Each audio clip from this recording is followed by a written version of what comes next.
today.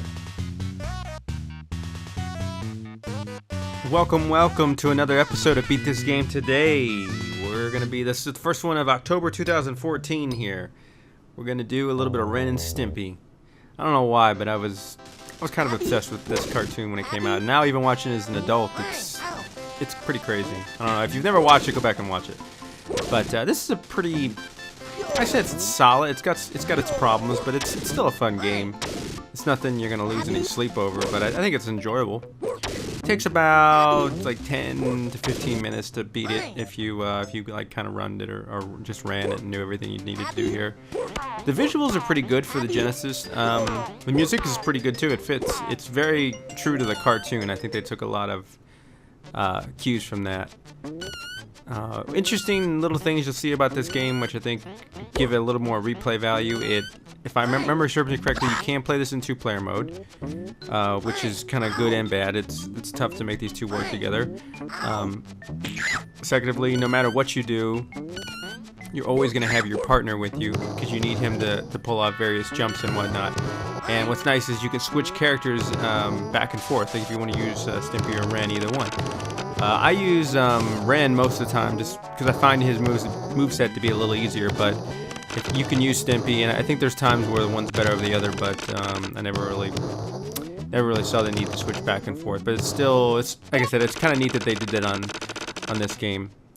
The only thing I would say that's a little bit annoying is you'll notice this if you ever play it. Sometimes when you're throwing objects or you push certain button combinations, there's kind of like a delay, or sometimes it won't hit the enemies and it'll go through them. I don't know if that was just bugs or maybe it's just me, but it's kind of a little pain in the ass. But all right, let's get back to talking about this. We're on the second stage already. The first one's pretty easy. You're gonna get I think 1 can of life. I think it says PT or something on it every level that you're on here. So sometimes in the first couple levels it's easier to find them. Later on they're a little harder to. And if you want to do this game and not have to worry about getting hit and whatnot, you're going to need to try to figure out where they are on every stage. Here, you got to hit the hippos with a projectile in order for them to go, basically, I don't know what it is, go to sleep or not hurt you for a little bit. These guys, obviously you can kind of time run through their attack, but I found it just easier to jump over them. It's a safer bet.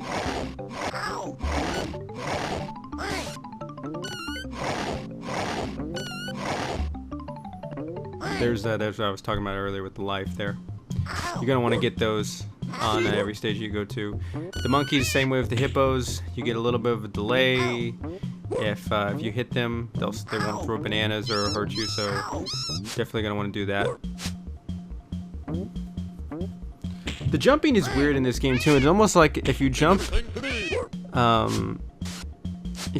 directional, like you go right and you jump, or go left and you jump a little shallow, so you'll miss a lot of these jumps, whereas if you just stand still and jump, you jump higher, which is, I don't know, it's kind of annoying. This section is a real pain in the ass, and not because of what it is. I mean, it's very, you saw stuff like this in Earthworm Jim and whatnot, and there's a lot of games that have this kind of shit. But this really can get shitty, as you can already tell there. Stimpy gets in your fucking way, and he'll get hit, and he'll knock into you, and then knock you into shit. And this is one of those situations where you can get stuck in a thorn bush or whatnot, and just get obliterated, because you can't get out. So, it has its pluses and minuses. I like the idea too, the fact that he's farting there. I think it's kind of genius. Again, great takeaway from the cartoon itself. The music fits as well. You see, it's not too long of a level. Also, the point of these levels is to get parts of this machine that Stimpy has lost or been hidden around. So that's where that one is, and you have the life that's right above it. So it's pretty easy. Now I will tell you ahead of time, I did not do a perfect run of this because there are some portions of this game that are random, and I'll try to show you those later. And it's not one of those games I felt that needs to be done in a perfect run. It's about the experience of the game, and it's fun. It's just some of those games are better just to do like that. This is one of those.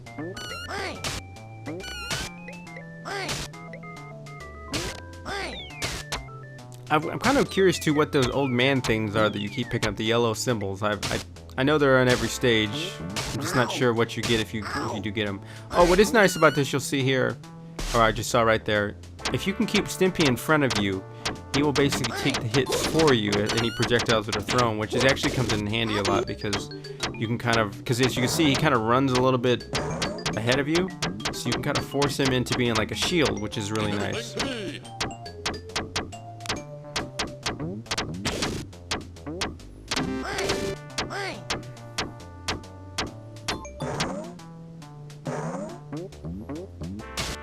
The other thing that's kind of annoying about this game, and you'll see, is it has a look up and down type feature where if you hold down, you'll look down, and if you hold up, you look up, which is kind of a pain in the ass because it sometimes works against you when you're trying to maneuver around these levels. And you'll probably be able to see it as we're playing here. This is a pretty easy level. You shouldn't have, these first couple you shouldn't really have too much of a trouble with. I'll kind of show you the ones that are a little bit irritating. This one coming up here is kind of hit or miss. It's pretty typical video game type shit. The only thing is the controls is what kind of kills it. As you're jumping over these cars, you have to be like at a complete stop, so you're not bouncing anymore. Like when you hit the ground here, you'll notice you kind of bounce 1 or 2 times. If the car that's coming in front of you comes too fast, you won't be able to jump, and it'll just fucking hit you, and it'll ping pong you like right there. It'll just ping pong you back and forth between the damn truck. And this is kind of a really cheap place. So you can see it's getting faster, and I can barely jump right there. It's kind of a cheap ass shit because sometimes you can get lucky and you'll get them all really nice, and sometimes they just fuck shit. I will say there is a way to kind of get by this because that I know of, it's not about how many cars you actually jump over, it's more about the duration of time that you are going here. So sometimes these cars linger, and if you can stay bouncing on them, you can basically just ride it out, like right there. If you could stay on top of that right there and just ride it out for a while, you wouldn't have to worry about it. So if you can get that, I've kind of had that glitch before, and here going downhill. Again, just testing your reflexes. There is the life thing is right coming up. I think you have to do like a double jump or some shit. There it is right there. I was never really good at getting it, so. But yeah, that's where that is, like in the middle. It's not too bad. You just gotta be faxing the reflexes. That's all. I love some of the music in this game. It brings back a lot of memories. It's fun. Typical shit, falling from the ceiling. The little ceiling traps, no big deal. Again, if you let Stimpy get ahead of you, he'll usually take the hit if you get too close.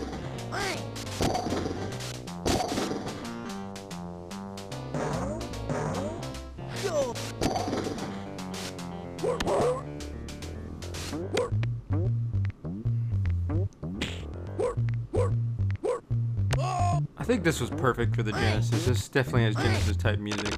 I think there was another version of Ren and Stimpy on the Super Nintendo. I just don't think it was the same game. I'll have to get it one day. But I know it's out there. I'm not sure what it is. There's also one on Nintendo that I recently picked up, but I think it's not anywhere close to as good as this one. So I think you probably just skip it.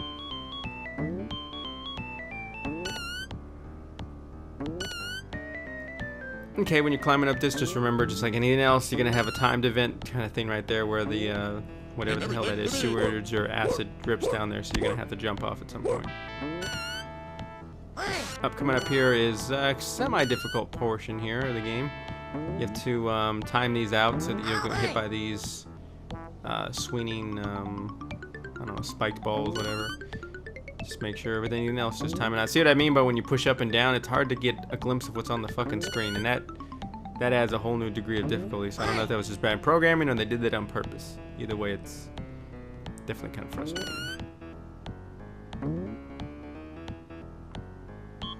What can be frustrating too sometimes is with Stimpy, especially if you're playing one player, as he's on a ledge below you or above you, sometimes he won't come down and meet you, and you may need him to do a special move or a projectile, and he's just kind of fucking stupid and not wanting to move. So you have to try to work your way back up to him to get him to follow you, and that can be annoying.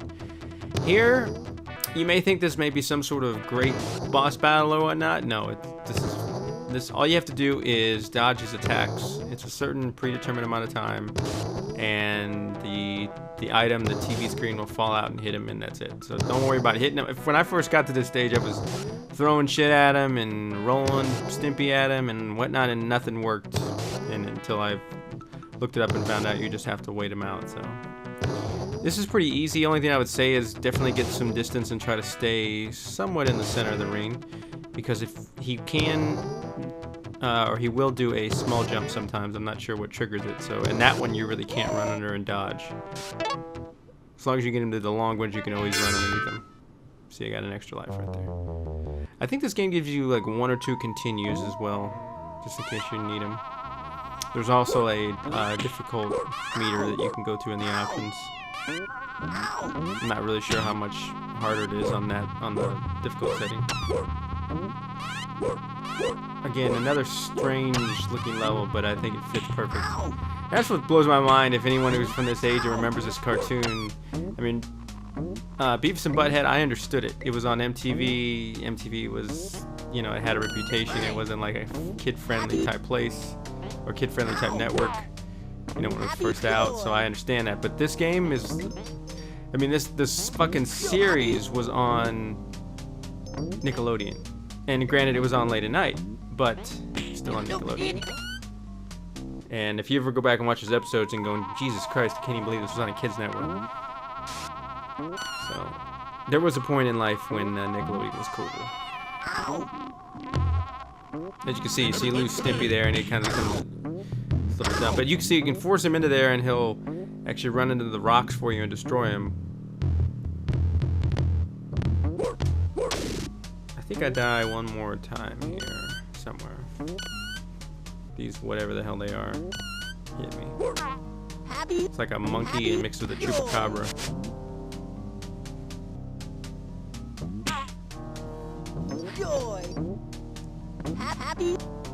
These finger things are kind of annoying too, because there's times where you want to get on the rope and go down and they won't let you. Just trying to get fucking over it. Jesus. There we go.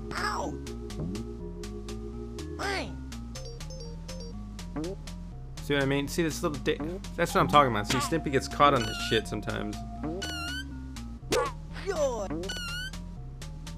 Good, there's some life there. I need that.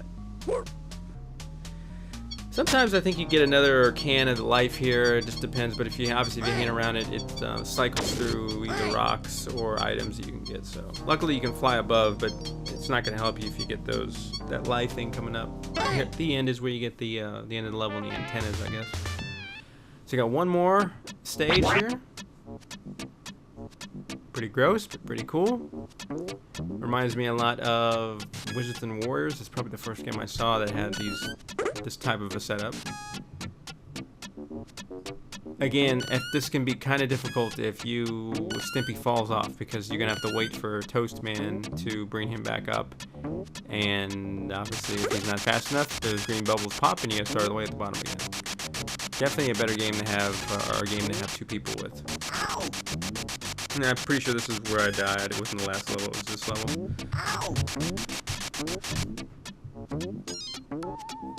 This section's kind of weird. It's a good section, but it's kind of annoying too. It has its own little tricks here and there.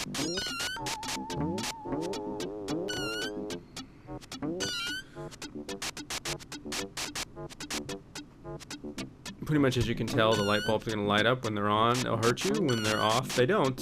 And you got to make sure you get your jump right. And another problem here with Stimpy, as you can see, he's standing down there like a dumb fuck. You could use him to jump up, but he's not going to come up, which is a problem. So sometimes you got to do it by yourself. If you have the second player, 2-player would be better. See, this is where you need him right here, and if he's slow, you're screwed. This section's weird. I'm really not sure.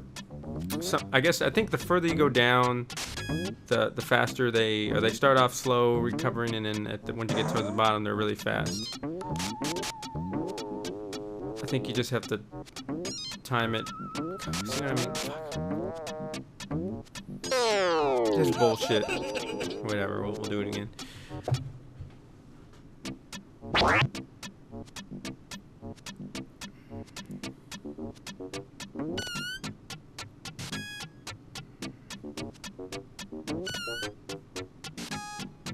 See what I mean? See that little shit? Sometimes you get lucky with these things, you can just come to the top.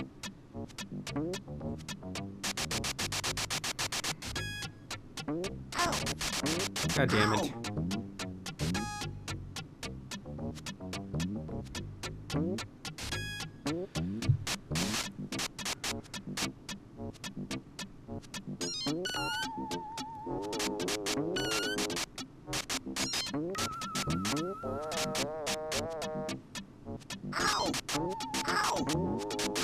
I'm not really even sure what the hell's going on here now I'm thinking about it. I mean, I understand these are like lights, Christmas lights, whatever, but what the fuck? I mean, why is... Shit, you see what I mean? God damn it. Fucking, it's even frustrating me watching me play this again. God. Okay, so, yeah. As you can see, I really didn't know what, at some point, what this pattern was. See, sometimes they blow faster, sometimes they don't. It's really kind of annoying. Okay, so this one, you just got to get them all down. Once the electricity touches them there, it will push them back up. It's kind of a time event type thing. Pretty standard in most games.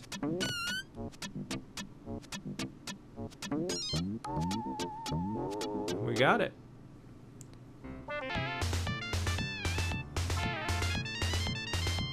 Very nice. Like I said, a little fun game, nothing too crazy. It's one of those games that I'll go back and play every once in a while. It's just for fun. Yeah, I wouldn't pay any kind of serious money for this game. I want to say I bought this game for complete in box for like $3. It shouldn't be much more expensive than that. If someone tries to charge you more for that, you know, tell them to fuck themselves. Just like I said, if you're looking for a fun game to play that looks good and has some pretty good sound, at least to me, go ahead and do it. It's a good game. To me, and try playing it with 2-player too. That's even more fun. It kind of makes you work as a team and whatnot. So, well, this is the first game of October here. I always try to do a good bit of material for October for some reason. I don't know why, but so you probably see me do some music stuff, and I'm gonna try to put out a couple Beat This games. And I'm not sure if I'm gonna get an episode out this month because I'm actually getting married in about 3 weeks, so that is going to really push it for me to get a lot of material out, but I'm still going to try to do it because it's a tradition. But yeah, I'm probably not going to see an episode, but I'm going to try to put out as much shit as I can, so enjoy, and definitely give this game a try.